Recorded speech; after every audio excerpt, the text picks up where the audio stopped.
ஞானானந்தமயம் தெய்வம் நிர்மலஸ்படிகாகிருதியும் ஆதாரம் சர்வ வித்யானாம் ஹயக்ரீவம் உபாஸ்மகே. நேயர்கள் அனைவருக்கும் அஸ்ட்ரோ கேஎஸ் ஐயங்காரின் பணிவான நமஸ்காரங்கள்.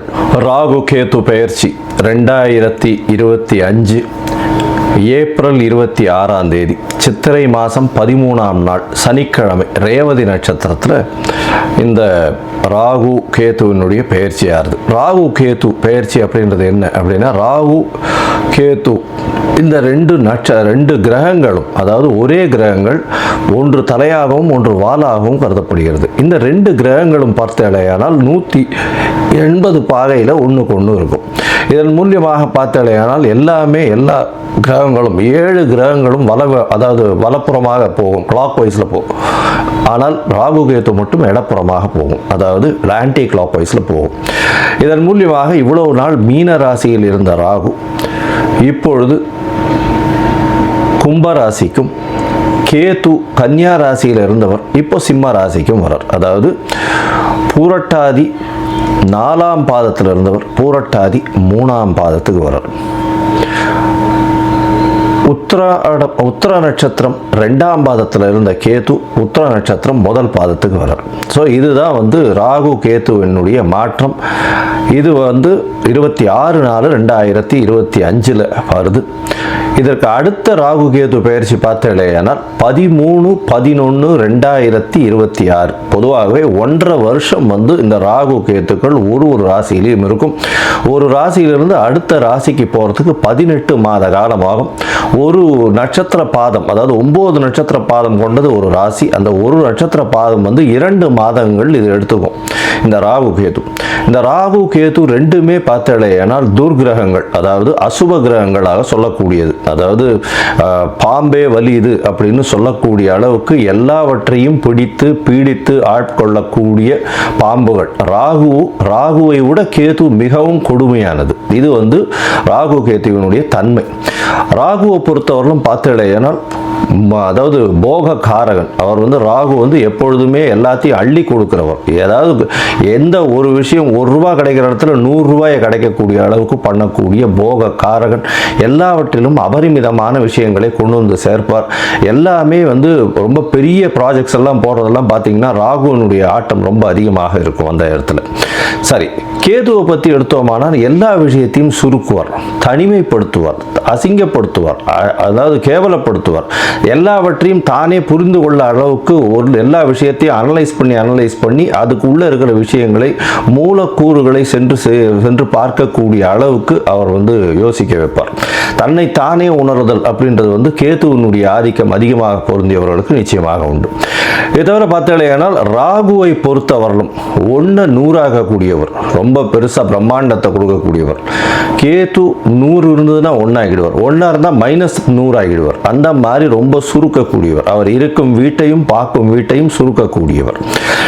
இந்த பொதுவாகவே ராகு கேது ரெண்டுமே துர்கிரகங்கள். ஆனால் சுபர்களுடைய பார்வையோ சுபர்களோட சேர்ந்து இருக்குமேயானால் ரொம்ப பெரிய ஏற்றத்தை கொடுக்கும். அதை தவிர பார்த்தேனால் சுபர்கள்னு சொல்றதை விட அவர்கள் எந்த வீட்டில் இருக்கிறார்களோ அவர்கள் ஆட்சி உச்ச மூல திரிகோண வீடுகளாக இருந்து அது ஒரு பெரிய ஏற்றத்தை கொடுக்கும். திடீர் ஜாக்பாட் எல்லாம் அடிக்கக்கூடிய காலகட்டமாக அமைய போகிறது.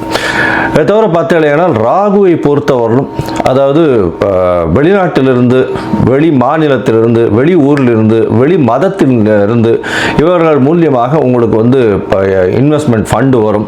திடீர் வேலை பிராப்திகள் வரும். வெளிநாட்டிலிருந்து வெளிநாடு போகக்கூடிய வேலை பிராப்திகள்லாம் நிறைய வரும்.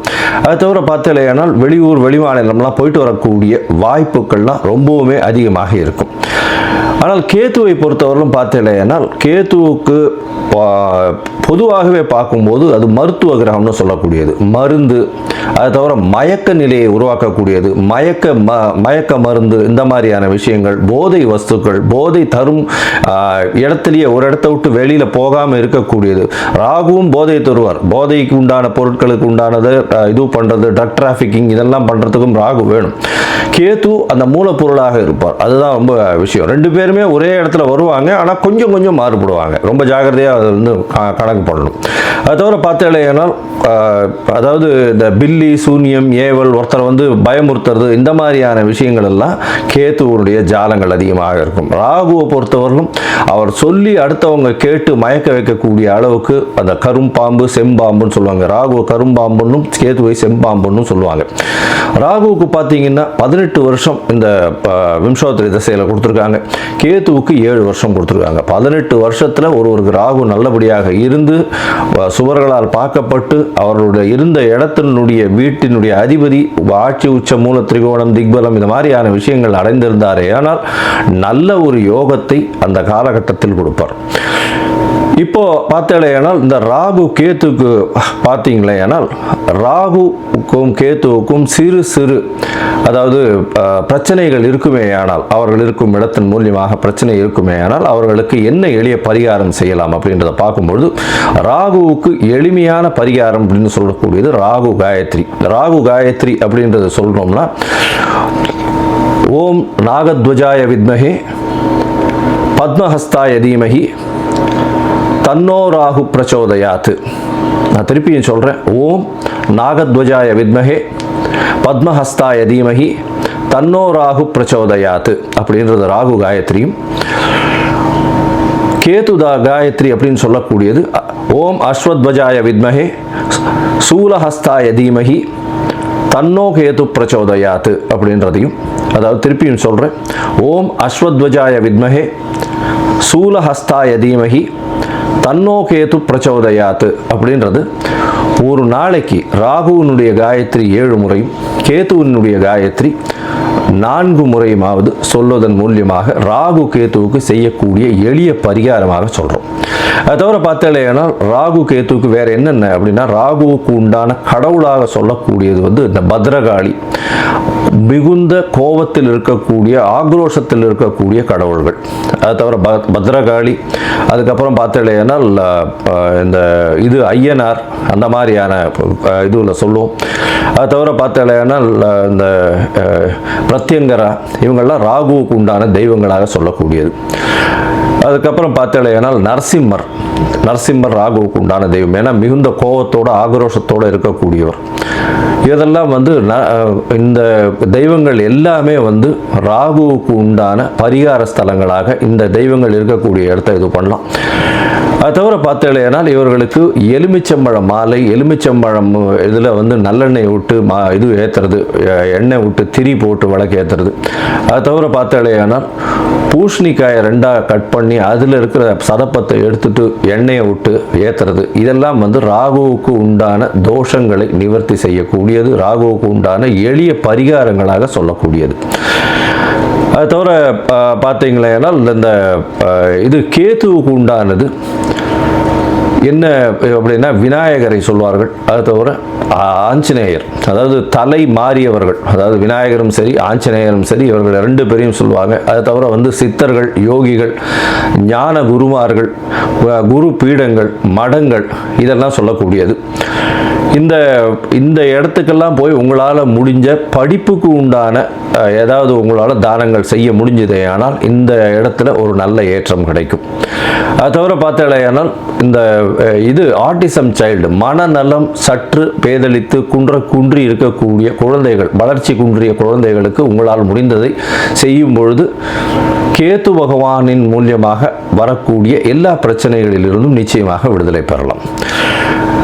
ராகு வந்து கரும்பாம்பு, பாம்பு அப்படின்னு சொல்றதுனால கரு நீலம் அவருடைய கலராக சொல்லக்கூடியது.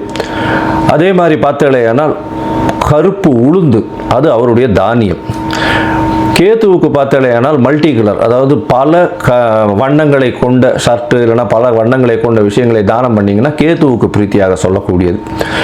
கேத்துவுக்கு வந்து கொள்ளு அது வந்து தானமாக கொடுக்கறதோ, கொள்ளு வந்து தானமாக இது பண்ணுறதோ, அது அந்த தானியம் வந்து கொள்ளு வந்து கேத்துவுக்கு உண்டானது. ராகுவுக்கு பார்த்தீங்கன்னா இந்த சூதாட்டம், கேளிக்கை மையம், அதை தவிர பாரு, அந்த மாதிரியான விஷயங்கள் வந்து ராகுவினுடைய இடத்தின் கட்டுப்பாட்டை கொண்டவர் அவர். கேத்துவுக்கு வந்து மடம், அதை தவிர வந்து இது தபோவனம், இந்த மாதிரியான விஷயங்கள், அதை தவிர தனித்து இருக்கக்கூடிய இடங்கள், அதை தவிர வந்து இந்த தவம் செய்யும் இடம், இதெல்லாம் பார்த்தீங்கன்னா கேத்துவனுடைய இடமாக சொல்கிறாங்க. இது தவிர பார்த்தலையானால் இந்த ராகுவுக்கும் கேத்துவுக்கும் 3-11 பார்வை இருக்குன்னு சில ஜோதிட கிரந்தங்கள் சொல்கிறது. அதாவது இப்போ பார்த்தலையானால் கும்பராசியில் ராகு இருக்கிறதுனால 3ஆம் இடம்னு சொல்லக்கூடிய மேஷத்தையும் தனுசு அப்படின்ற 11ஆம் இடத்தையும் பார்க்கறது ராகு. கேத்துவை பொறுத்தவரையிலும் மிதுனத்தையும் துலாத்தையும் பார்க்கும். அவர் இருக்கும் வீட்டிலிருந்து 3-11 7ஆம் இடத்தை எல்லா கிரகங்களும் பார்க்கும். ஏன்னா சப்தம பார்வை உண்டு அப்படின்றத சொல்றது. சரி, இப்போ வந்து ராகுவை பற்றி பேசணும்னா பேசிகிட்டே இருக்கலாம். கிட்டத்தட்ட வந்து ஒரு 3 மணி நேரம் 4 மணி நேரம் கூட கண்டினியூஸாக பேசலாம். ஆனால் இப்போ வந்து நம்ம ஒரு ராசிக்கும் மேஷம் முதல் மீனம் வரை என்னென்ன பலன்கள்னு பார்ப்போம். அதை தவிர தனியாகவே ராகுவுக்குன்னு ஒரு 1/2 hour 1 hour வீடியோ தனியாக போடுறேன். நான் பார்ட் 1 பார்ட் 2 தனியாக போடுறேன். சரி, இப்போ மேஷம் முதல் மீனம் வரை இந்த ராகு கேது பெயர்ச்சியின் மாற்றங்கள் ஏற்றங்கள் என்னென்ன, அவர்களுடைய பார்வை என்னென்ன, என்ன பரிகாரங்கள் செய்யலாம், என்ன கோயிலுக்கு போகலாம் அப்படின்றத பார்ப்போம். இந்த சேனல், என்னுடைய சேனல் பார்த்துட்டு இருக்கவங்க உங்களுக்கு ஜாதகம் பார்க்கணும் அப்படின்னா நீங்கள் என்னுடைய மொபைல் நம்பருக்கு, கீழே கொடுக்கப்பட்டிருக்கிற மொபைல் நம்பருக்கு எனக்கு வாட்ஸ்அப் பண்ணுங்க. உங்களுடைய பெயர், உங்களுடைய தாய் தகப்பனார் பெயர், உங்களுடைய பிறந்த நேரம், தேதி, உங்களுடைய பிறந்த இடம், date of birth, time of birth, place of birth, உங்களுடைய நேம், பேரண்ட்ஸ் நேம், இது வரலாம் அனுப்புங்க. சந்தி இருக்கான்னு பார்க்குறேன். ஏன்னா லக்ன சந்தி, பாத சந்தி இதெல்லாம் பார்க்கணும். சந்திரனுடைய சந்தி இருக்கா, என்ன ஏதுன்னு பார்க்கணும். இதற்கு காரணம் என்ன அப்படின்னா பல வகையான பஞ்சாங்கங்களை உபயோகப்படுத்துகிறார். பஞ்சாங்கங்கள் உபயோகப்படுத்தக்கூடிய இடமும் வந்து பல இடங்கள் மாறுபடும். அதாவது ஸ்ரீரங்கத்து பஞ்சாங்கத்தில் டெல்லியில் பிறந்த குழந்தைகளுக்கு பேஸ் பண்ணி பார்ப்பா. அப்போது சூரிய உதயமே மாறும். அதனால் சந்தி வரக்கூடிய வாய்ப்புகள் மிகவும் அதிகம். அவங்க வந்து மிருகசீரிஷ நட்சத்திரம் அப்படின்னு நினச்சிட்டு இருப்பாங்க, 2ஆம் பாதம் அப்படின்னு நினச்சிட்டு இருப்பாள். ஆனால் பார்த்தாலேயானால் 3ஆம் பாதத்தில் மிதுன ராசியில் இருப்பாள். இந்த அவள் வந்து 50 வயசு ஆகிட்டு இருக்கும், ரிஷப ராசிக்கு வந்து அர்ச்சனை பண்ணிட்டு இருப்பாள். ஆனால் மிதுன ராசியில் பிறந்திருப்பாள். ஸோ இந்த மாதிரியான மாற்றங்கள்லாம் நிறைய இருக்குது. அதனால் உங்களுடைய ஜாதகத்தை நானே போட்டு அதன் வழியாக சந்தி இருக்கான்றதை பார்த்து உங்களுக்கு உண்டான பலன்கள் என்ன ஏதுன்றதை டிஸ்கஸ் பண்ணுறேன். அதற்குண்டான கட்டணம் என்னன்றது போடுறேன். அந்த கட்டணத்தை செலுத்திட்டு நீங்கள் அப்பாயின்மெண்ட் எடுத்துக்கோங்க. சரி, இப்போது ராகு கேதுவின் பயிற்சி 2025 2026 மேஷம் முதல் மீனம் வரை ஒரு ராசியாக. சிகம், விசாகம், அனுஷம், கேட்டை, இந்த 3 நட்சத்திரம் 9 பாதங்களை கொண்ட ராசி. ராசியின் அதிபதி அப்படின்னு சொல்லக்கூடியவர் செவ்வாய். செவ்வாய் ஒரு பாத கிரகம். இப்போ நம்ம ராகு கேதுவினுடைய பெயர்ச்சியை பற்றி பார்க்க வந்திருக்கோம். அதாவது 26/4/2025 13/11/2026 வரலாம் உண்டான காலகட்டத்தில் ராகு உங்களுடைய ராசிக்கு 4ஆம் இடத்துலையும் கேது உங்களுடைய ராசிக்கு 10ஆம் இடத்துலையும் வரும். இதன் மூலியமாக என்ன ஒரு மாற்றங்கள் ஏற்றங்கள் வரும் அப்படின்றத பார்க்கலாம். ராகு உங்களுடைய ராசிக்கு 4ஆம் இடத்தில் வருவது அப்படின்னு சொல்லக்கூடியது, 4ஆம் இடம் அப்படின்னு சொல்லக்கூடியது தாய் ஸ்தானத்தை குறிக்கிறது. அதை தவிர புதிய மனை, வீடு, மனை, பாக்கியம், தாயின் உடல்நிலை இதெல்லாம் குறிக்கக்கூடியது. படிப்பு ஸ்தானம்னு குறைக்கக்கூடியது, சொல்லக்கூடியது. இதெல்லாம் வந்து 4ஆம் இடத்தை சொல்லக்கூடியது. இந்த இடத்துல ராகு வருகிறது. இது என்ன, ஏற்கனவே உங்களுக்கு அர்த்தாஷ்டம சனி வேறு நடக்கிறது. 4ஆம் இடத்துல சனி பகவான் வேறு இருக்குது. இது எந்த அளவுக்கு ஏற்றத்தை கொடுக்கும் அப்படின்னு பார்த்தோம்னா 4ஆம் இடத்தில் ராகு பகவான் பெரிய ஏற்றத்தை கொடுக்க போகிறார். ஏன்னா தாயின் உடல்நலத்தில் சற்று பின்னடைவு இருந்தாலும் உங்களுக்கு புதிய வீடு, மனை வாங்கக்கூடிய பாக்கியத்தை கொடுப்பார். படிக்கக்கூடிய மாணவர்களுக்கு பெரிய ஏற்றம் கிடைக்கக்கூடிய காலகட்டமாக அமைய போகிறது. இந்த காலகட்டத்தில் பார்த்தேனால் படிக்கக்கூடிய மாணவர்களுக்கு டிஸ்ட்ராக்ஷன்ஸ் கொஞ்சம் இருக்கத்தான் செய்யும். இருந்தாலும் வெற்றி இலக்கை நிச்சயமாக அபரிமிதமான ஏற்றத்துடன் அடையக்கூடிய வாய்ப்புகள் நிச்சயமாக உண்டு.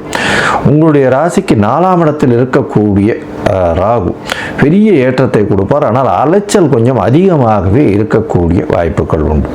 4ஆம் இடத்தில் இருக்கக்கூடிய ராகு வந்து குரு பகவான் பார்க்கிறார். எப்போ அப்படின்னா ஒரு 10 நாளில் வந்து குரு பயிற்சி வந்து வருது. இதன் மூலியமாக பார்த்தாலேனால் குரு உங்களுடைய ராசிக்கு 8ஆம் இடத்தில் மறைந்து அவர் வந்து உங்களுடைய ராசிக்கு 4ஆம் இடத்தை பார்க்குறார்.